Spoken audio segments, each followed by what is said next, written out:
સુરતના ઈચ્છાપુર ક્રિપ્કો કંપનીમાં કર્મચારીનું કરંટે લાગતા મોત. મૃતક યુવકના પરિવારના ક્રિપ્કો કંપની પર ગંભીર આક્ષેપ. ઓલપાડમાં રહેતો 24 વર્ષીય અક્ષ દીપકભાઈ પટેલ કંપનીમાં ઇલેક્ટ્રિશિયન તરીકે કામ કરતો હતો.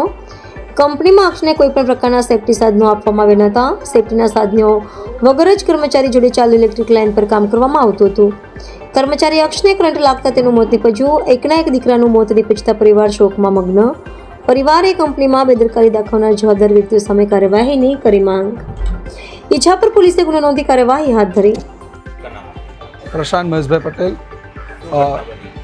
ઘટના એવી બની છે કે ગઈકાલે 3:30 થી 4ની વચ્ચે અક્ષ દીપકભાઈ પટેલ નામનો છોકરો કામ કરતો હતો ક્રિપ્કો કંપનીની અંદર, ઇલેક્ટ્રિક ડિપાર્ટમેન્ટની અંદર, જે મારો ભાણેજ થાય છે. હું એનો મામા થાઉં છું. અને આ ઘટના કાલે જ્યારે થઈ તે લગભગ 3:30 થી 4ની વચ્ચે થયેલી છે. અને આ ઘટના થવા પાછળ કોણ કોણ જવાબદાર છે અને એ બધી માહિતી કોઈ આપી નથી. હજુ કોઈ જાતનું કોઈ અહીંયા આવ્યું નથી. કોઈ જાતની કોઈ વાત કરવા માટે આવ્યું નથી. કોઈ કંપની માટે માણસ આવ્યા છે અહીંયા. અને આવું કેમ છે એ બધી જાણકારી અમને જોઈએ છે. બીજું, હવે અક્ષ ઇલેક્ટ્રિક ડિપાર્ટમેન્ટમાં કામ કરતો હતો. એ 20 થી 30 ફૂટ ઉપર ચડીને કામ કરે છે. તો ત્યાં એને સેફ્ટીનું શું ધ્યાન આપવામાં આવ્યું? વિધાઉટ હાર્નેસ એ વ્યક્તિ કઈ રીતે ઉપર ચડે છે? કેમ સેફ્ટી ડિપાર્ટમેન્ટ શું કરે છે ત્યાં? કેમ ધ્યાન આપવામાં નહીં આવ્યું? બીજું, ચાલુ લાઈને કામ કરે છે તો લાઈન બંધ કરવામાં કેમ ના આવે? લાઈન બંધ કરવાની જવાબદારી કોની છે? આમાં દરેક જવાબદાર માણસ અહીં હાજર થાય ને એની જાણકારી આપે.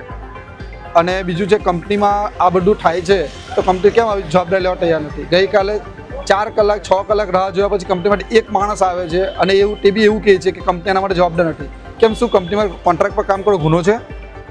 કંપનીની અંદર કોન્ટ્રાક્ટ પર કામ કરીએ એટલે બસ ખાલી કોન્ટ્રાક્ટની જવાબદારી, કંપનીની કોઈ જવાબદારી નહીં. તો કંપનીની અંદર કામ કરવાનો શું મતલબ છે?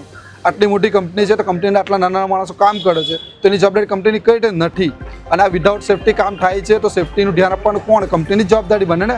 કોન્ટ્રાક્ટરની જે જવાબદારી છે સાથે કંપનીની પૂરેપૂરી જવાબદારી છે. એટલે કંપનીએ ધ્યાન કેમ નહીં આપ્યું કે કોન્ટ્રાક્ટ આવા લાપરવાહીથી કામ કરવામાં આવે છે? તો એ બધી જવાબદારી કંપનીની પણ છે. માંગણી એવું છે કે એને વધારે વળતર મળે, એના પરિવારનું ધ્યાન આપવામાં આવે અને પરિવારની ધ્યાન રાખવામાં આવે. કારણ કે એના પરિવારનો કમાનાર એક જ પર્સન છે.